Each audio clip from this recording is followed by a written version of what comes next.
Voltamos para o segundo bloco do programa Polêmica. Para você que ligou a TV agora, estamos com o cientista político Vitor Peixoto. Vitor, eu deixei uma pergunta para você no bloco passado, que se por um lado as camadas sociais menos abastadas são em tese mais vulneráveis a esse voto mais fácil, mais conquistado dessa forma, mas nós estamos agora numa crise política, laborativa enorme que atinge todas as classes sociais e muitas pessoas podem estar também nesse estado de vulnerabilidade. Como que a sociedade eleitoral vai poder, por exemplo, daqui a 2 anos, separar essas suas necessidades que até então de repente nem existiam de um pleito eleitoral que pode vir a mudar até sua própria vida caso seja uma boa gestão? Não vai separar.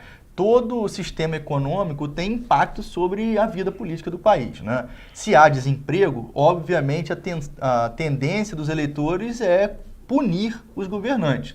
Então, a taxa de rejeição de quem está no poder tende a aumentar diante do aumento do desemprego. Então, é uma questão para se ficar ligado durante esse próximo mandato.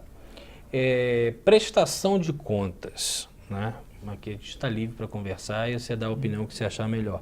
Nós estamos assistindo aí uma série de candidaturas com registro subjúdice, né? Aguardando o julgamento por falta de quitação eleitoral. Às vezes o cara é candidato, mas não presta contas, né? Não é que a conta tenha irregularidade, não. Ele simplesmente não presta conta e parece que não existe nenhum precedente em tribunal algum que dê a ele o direito, de repente, de tomar um cargo. Às vezes tem até os votos, mas os votos não aparecem.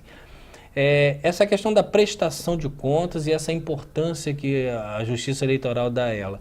Como é que você vê esse instituto jurídico? Isso é um dos lados positivos da melhora que nós vimos no sistema nos últimos 15 anos, né? O TSE tem se aprimorado cada vez mais, junto com a Receita Federal, para analisar essas contas eleitorais. Como nós temos uma pulverização de candidatos muito grande no Brasil, para você ter uma ideia, foram mais de 480 mil candidaturas no país. Se juntassem todos os candidatos, daria uma cidade maior do que Campos. Sim. Há muitos que tentam de forma aventureira. Então, quando perdem as eleições, eles tendem a não prestar contas. O que vai acontecer, a consequência necessária é que na próxima eleição ele vai ficar impedido de se candidatar. E essas candidaturas que, infelizmente, por mais que exista já um precedente jurídico, uma posição de tribunal que não há possibilidade, mas às vezes os partidos permitem que aquela pessoa insista em uma candidatura que futuramente pode prejudicar até o próprio partido porque os votos não são computados e não tem nenhuma jurisprudência que o favoreça. Bom, isso é uma questão de política interna do partido. Às vezes essas pessoas que estão com problemas jurídicos têm poderes dentro do partido e acabam impondo a sua vontade de se candidatar. Aí falta a visão estratégica do próprio partido de coordenar os seus candidatos para que não seja prejudicado lá na frente. Doutor, a quantidade de partidos que nós temos no Brasil, eu não tenho noção de cabeça aqui, mas com certeza deve ter mais de 40. Regulamentados hoje temos 35. 35. Então, são 35 partidos e deve ter alguns aí em vias de querer autorizar. 55. Querendo? Pedindo registro no TSE. Meu pai do céu. Pois essa quantidade de partidos, ela é, vamos dizer, salutar para a democracia ou isso não tem nada a ver com democracia? Essa é a pergunta do século, né? Qual é o número de partidos necessários para uma democracia se estruturar? Nós sabemos que a liberdade partidária é um princípio importante, porque um pequeno partido hoje pode ser um grande partido amanhã, e nós não temos como prever qual será o grande partido, ou seja, qual desses pequenos partidos devem existir para que lá na frente possa tornar um grande partido. Vários grandes partidos hoje no Brasil vieram de sistemas em que estavam na década de 80 muito pequenos, né? Então eles cresceram, se transformaram em grandes partidos. Por outro lado, se pensar no lado da governabilidade, é um grande problema. Como se governar um país com 35 partidos registrados? Hoje nós temos mais de 20 partidos presentes no parlamento. Agora, isso tem também uma implicação, na minha opinião, não sei se o senhor concorda, com a composição do futuro governo, porque às vezes você consegue aí uma chapa, uma coligação com 15, 16, 20 partidos. e aí cresce uma quantidade maior de ministério, você tem que abarcar essas pessoas todas. Isso também não dificulta uma centralização de gestão que futuramente também pode atrapalhar, inclusive, a população no sentido da distribuição dos serviços públicos? Sim, dificulta não só a governabilidade, ou seja, na hora de você constituir um governo que seja administrativamente eficiente, como também dificulta a prestação de contas. Quem é que, afinal, o eleitor vai responsabilizar por um bom ou mau serviço prestado? Com relação a... Aí a gente vai e volta na conversa, né? O poder, nós falamos da reeleição para o proporcional, o senhor concorda no fim também da reeleição, mas no sentido do aumento do mandato do presidente, governador e do prefeito para 5 anos? Nós já tentamos isso uma vez. Durante o governo Sarney houve essa modificação.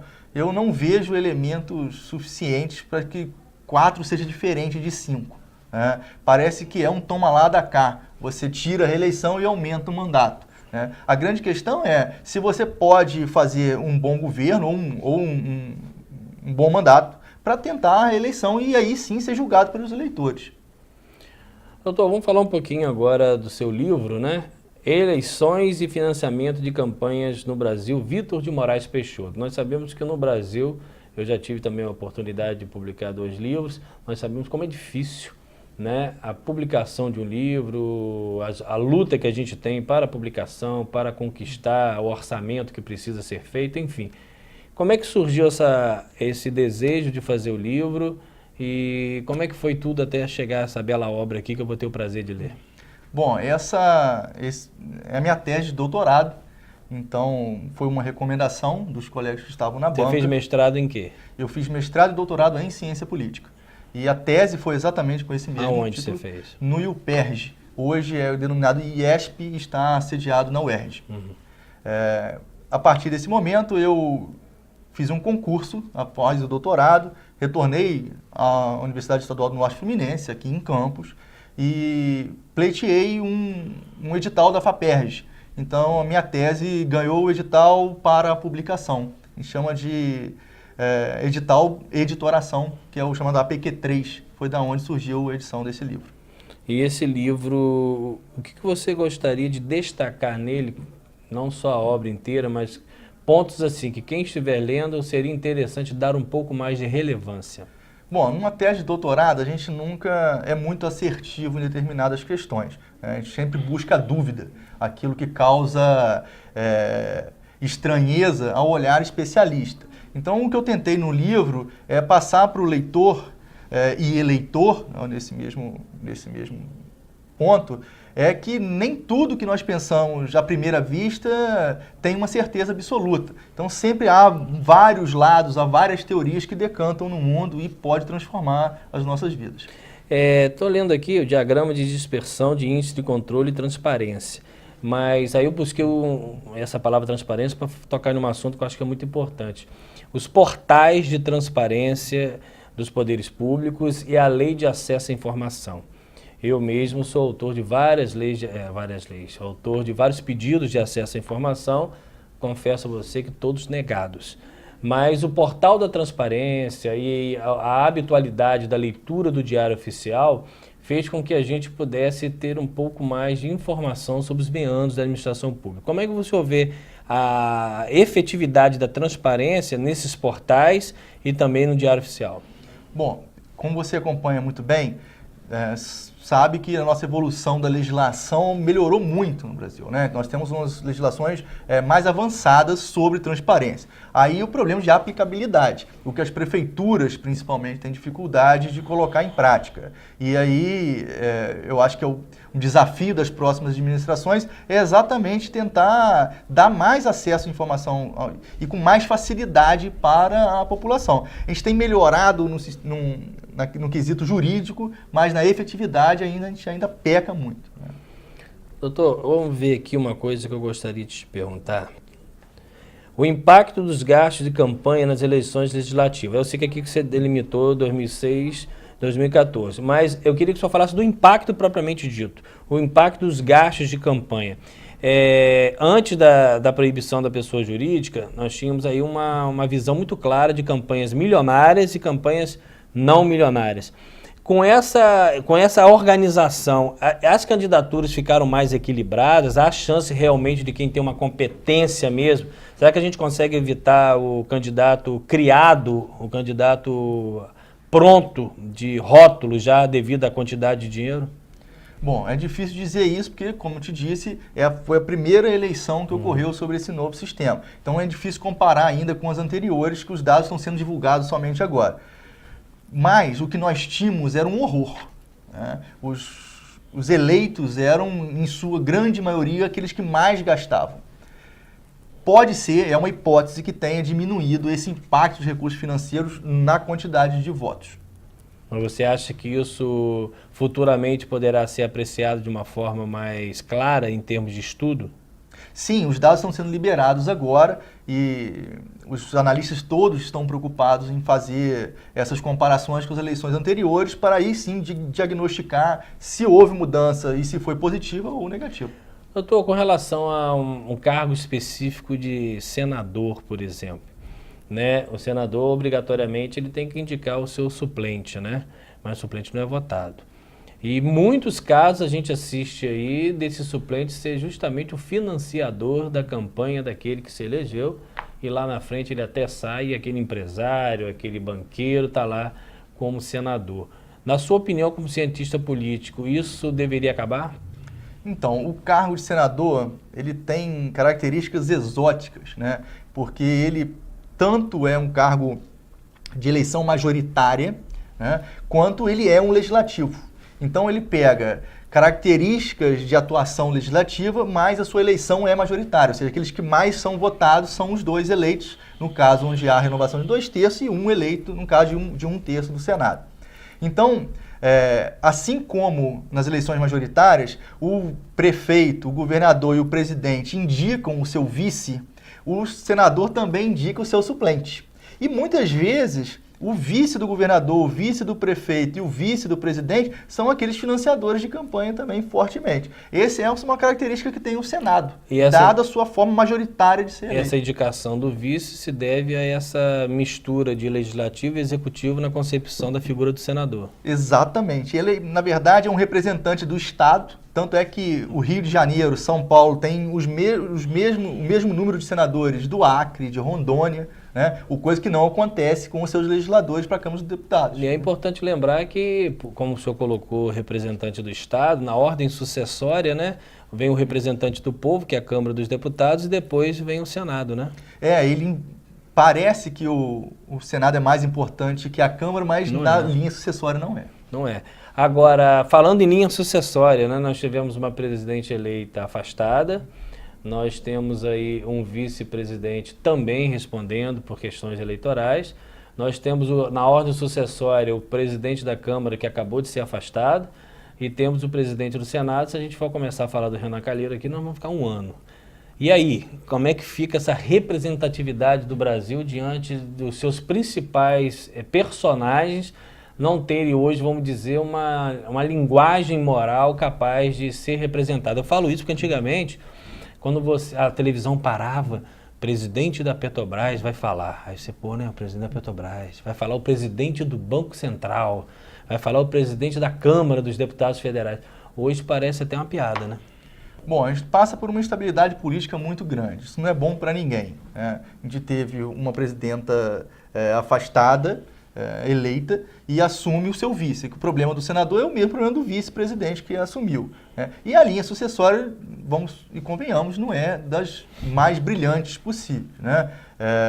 Nós temos agora, depois do Eduardo Cunha, um jovem deputado que pouca gente conhecia. Aqui no estado do Rio, nós conhecemos como filho do César Maia. E nós temos um personagem já muito conhecido no Senado e não é muito bem conhecido, que é o Renan Calheiros, né? Então, são duas figuras completamente distintas. Agora, o Rodrigo Maia é o principal na linha sucessória. A gente nem sabe se... Em tese, ele é o vice-presidente, né? Em tese, ele é o vice-presidente. Já assumiu algumas vezes nas viagens presidenciais ao exterior, ele regularmente assume.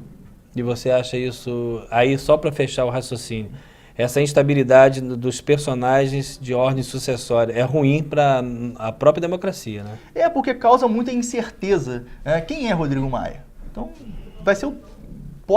pode acontecer dele ser o próximo presidente da República do Brasil. Agora, ele é completamente desconhecido da população. Então, a gente tem uma série de incertezas que podem ocorrer. Por exemplo, se o Temer for cassado pelo TSE antes do próximo ano, pode haver uma eleição indireta para a presidência da República, como ocorreu na década de 80.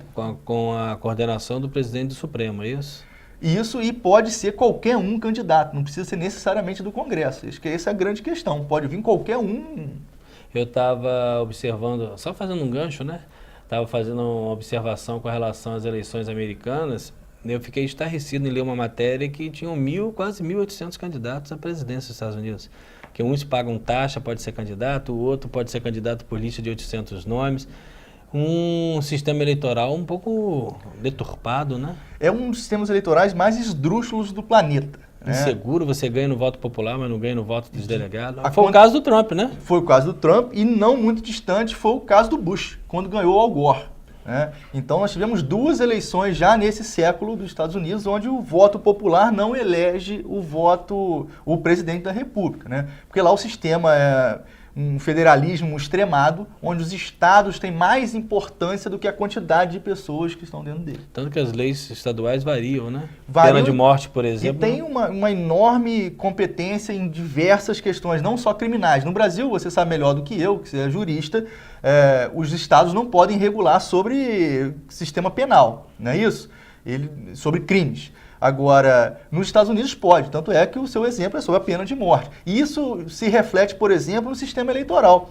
Cada estado faz a sua lista de candidatos específicos, o seu dia de votação pode mudar. Pode votar antecipadamente. Tem estado que permite o voto pelo correio. Há uma série de mudanças de estado para estado.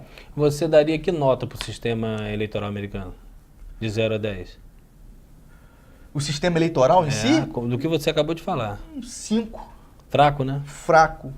Pela importância até do país, né? O sistema americano tem mais estabilidade, dadas as suas instituições extra-eleitorais, do que pelas eleições propriamente ditas. Doutor, vamos agora dar uma sequenciazinha nesse livro. Me diz uma coisa, o que o senhor considera de mais relevante dentro dele, que é a sua pedra preciosa nessa publicação? É o primeiro livro? Desculpa perguntar. É o meu primeiro livro, né? Eu acho que é o envolvimento teórico sobre os princípios que norteiam as leis de financiamento de campanhas, né? Aquilo que é permitido e aquilo que é proibido na participação eleitoral. Nos Estados Unidos, por exemplo, a participação eleitoral não ter limites, por exemplo, é evocado o princípio da primeira emenda, que é a liberdade de expressão. Ou seja, o Estado não pode proibir a participação eleitoral por conta da primeira emenda. Ou seja, se você tem liberdade de se expressar, você pode se expressar com o seu bolso também, né? Aqui no Brasil, a gente olha sempre enviesado pelo lado da distorção da participação, ou seja, tem uma desigualdade social muito grande e essa desigualdade social se reflete dentro do poder político. Nos Estados Unidos, como é um sistema mais equilibrado, a grande questão não é sobre desigualdade de participação, e sim sobre liberdade de expressão. Então há 2 princípios que brigam na construção da democracia. Um princípio da igualdade e o outro o princípio da liberdade. Vamos falar um pouco agora tem 3 minutos, eu vou deixar essa pergunta até para... Vamos ver se dá para a gente fazer ela agora, dependendo do seu discurso. A liberdade que os meios de comunicação em alguns países têm de declarar o seu voto. E isso nos Estados Unidos ocorre muito, é muito flagrante isso. No Brasil isso é simulado, digamos assim, né, embutido. O senhor concorda que no Brasil houvesse a possibilidade da declaração realmente que a empresa tal, a Globo, aí, meu candidato é fulano. Isso aí não geraria até uma credibilidade maior desses meios de comunicação? Não tenho dúvida, mas não é proibido, né? Nós temos a liberdade de dizer aquilo que nós pensamos e apoiar quem quer que esteja a nosso favor, né? Coadunados com a nossa ideologia. Vou te contar. Nós, enquanto cidadão comum, né? Mas as empresas também podem fazer. Mas por que elas não fazem? Porque elas não são independentes economicamente do governo? Então, eu tenho algumas hipóteses para isso. Vou te contar uma história. Eu fui rápida. Eu fui fazer Vamos guardar um pouco essa surpresa para o telespectador. Nós estamos aqui com o Dr. Vitor. Vamos ao intervalo e já voltamos.